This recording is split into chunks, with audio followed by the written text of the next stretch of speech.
Assalomu alaykum hurmatli televizor ko'ruvchilar. Uyg'ur televiziyasining kundalik xabarlarini ko'rishinglarni qarshi olamiz.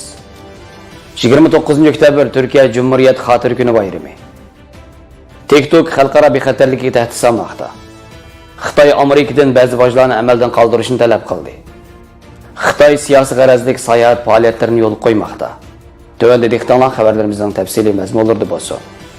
29 oktyabr Türkiye Cumhuriyet Xotira kuni bayram bo'lib, bu har yili 10 ayning 29 kuni Cumhuriyetni xotirlash uchun o'tkazilgan bayram. 1923 yil 10 ayning 29 kuni Türkiye Büyük Milliy Parlamenti davlat hukumatining Cumhuriyet tuzimiga aylanganligini jakarladi. Bu tabriklash faoliyatida 101 dona top o'q etildi. 1924 yili bayram orqali Cumhuriyetning qurilganligini tabriklagan.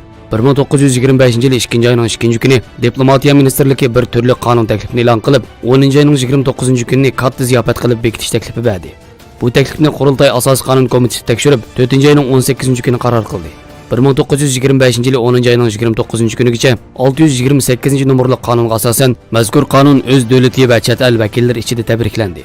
Türkiye Mustafa Kemal Atatürk Cumhuriyetining qurilganligining 10 yili, ya'ni 1933 yili 10 oyda Cumhuriyetning eng chong ziyofati deb tasvirladi. Cumhuriyetning e'lon qilinishi 1919 yili 5 ayning 19 kuni Osman imperiyasi hukumati rayonning tartibini asliga keltirish uchun Mustafa Kemal Pashani Samsunga avatgan. O butun mamlakatning ko'p qism o'lkalarida qurultay ichib, faqat bir xil egilik huquqi, ya'ni davlatning egilik huquqi bor. Davlatning egilik huquqi davlatning irodasini qutqizadi. 1920 yili 4 ayning 23 kuni Ankara Milliy parlamentida o'tkazilgan qurultayda Mustafa Kemal Pasha qurultayning raisligiga saylangan. Mustafa Kemal Pashaning rahbarligida Milliy parlament Turkiya mustaqillik urushini boshladi. Xalq armiyasi dushman armiyasi bilan murini taraf jang qildi. Mustaqillik urushi g'alaba qilgandan keyin Turkiya Büyük Milliy parlamenti 1922 yili 11 ayning 1 kuni egilik huquqini bekor qildi. Sultan Vahiddin davlat xoni deb chaqirlanib davlatdan ayrildi. 1923 yili 7 ayning 24 kuni Shveysariyaning Losan shahrida Angliya, Fransiya, Italiya, Yaponiya, Gretsiya, Ruminiya, Bulgariya, Belgiya, Turkiya Büyük Milliy parlamentining oliy maktablariga vakillik qildi. Sovet ittifoqi va Nashinning vakillari bilan Losan tinchlik shartnomasini imzoladi. Bu shartnoma orqali yangi davlatga asos solindi, lekin davlatning hukumat shakli texnik bekitilmadi. Atatürk 10 ayning 29 kuni parlament a'zolari bilan kengashgandan keyin Cumhuriyet bergan taklifni Turkiya Büyük Milliy parlamenti tayyorlab chiqdi. Parlament ma'qullagan qaror shu orqali Turkiya Cumhuriyetining yangi boshqarishini shakllantirdi. Yangi nomi Turkiya Cumhuriyeti deb bekitildi. Atatürk Turkiya Cumhuriyetining tunji bosh mudiri bo'ldi. Xalq xushallik va qizg'inlik bilan Cumhuriyet bayramini tabrikladi. Bu munosabat bilan Sharq Turkiston informatsion markazining raisi Abdulil Qarqash va barliq xodimlar Turkiya Cumhuriyeti qurilganligining 96-yilini qizg'in tabriklaymiz.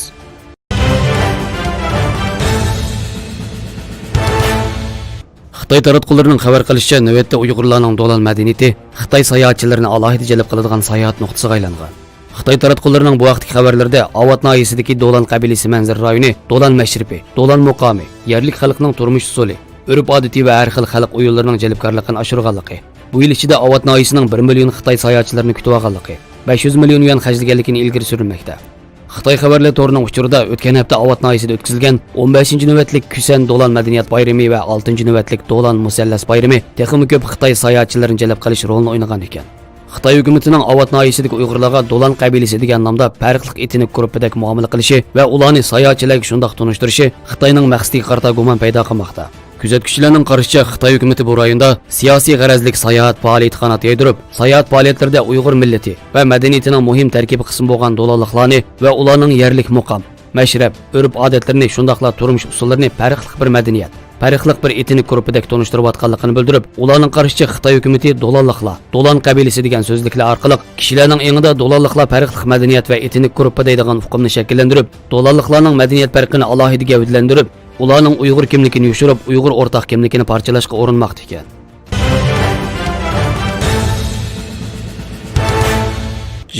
oktyabr kuni Amerika parlamenti a'zolari qisqa vaqt ichida keng tarqalgan TikTokning Amerika uchun xalqaro bexatarlik tahdidiga o'zgarib ketganligini, bu appning Xitoy hukumati bilan bevosita munosabati bor yo'qligini tekshirish kerakligini aytgan.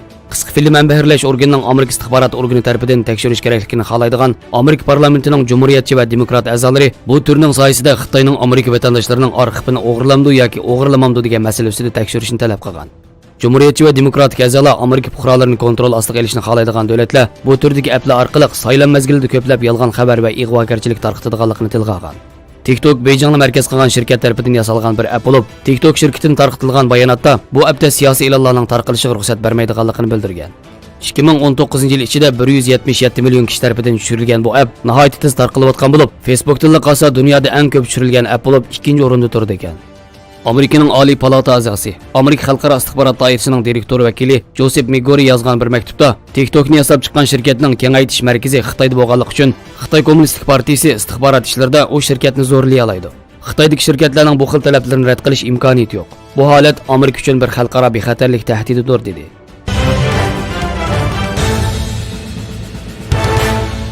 Ayning 25-kundagi xabarlarga asoslanganda Xitoy raisi yordamchisi Liu He Amerikadan texnik ko'p dehqonchilik mahsulotlarini sotib olish badaliga Amerikaning Xitoydan eksport qilgan mollarga o'stirilgan va yoki yangidan o'stirmoqchi bo'lgan bojlarning amaldan qoldirilishini talab qilgan. Foreign Fidic-torining xabariga asoslanganda Amerika tijorat vakili Robert va xazina ministri Steve Mnuchin bilan telefonda ko'rishgan Liu He Amerika hukumat doiralarining orasida yanfon va qo'l kompyuterini o'z ichiga olgan 156 milliard dollarlik Xitoy miliga 11-oyning 15-kunida boshlab o'stirmoqchi bo'lgan bojni va 1-sentabr kunidan boshlangan 125 milliard dollar qiymatidagi Xitoy mili uchun qo'yilgan %15%lik tamojni bejinimi amaldan qoldirishni talab qilgan ekan. Amerika bilan Xitoy o'rtasida 16 oydan buyon davomlashayotgan savdo urushini oxirlashtirish uchun ko'rishlar davomlashayotgan bo'lib, Amerika Xitoy tijorat kelishimining birinchi bo'likining ustida xizmat ishlanayotganligini bildirgan. Tijorat kelishimi birinchi bo'likining Chilida o'tkazilgan yig'inida Trump bilan Xi Jinping imzolashni maqsad qilmoqda. Xabarlarimizni ko'rganingizga rahmat. Ko'rishguncha omon bo'linglar. Xayr xo'sh, Allohga omonat.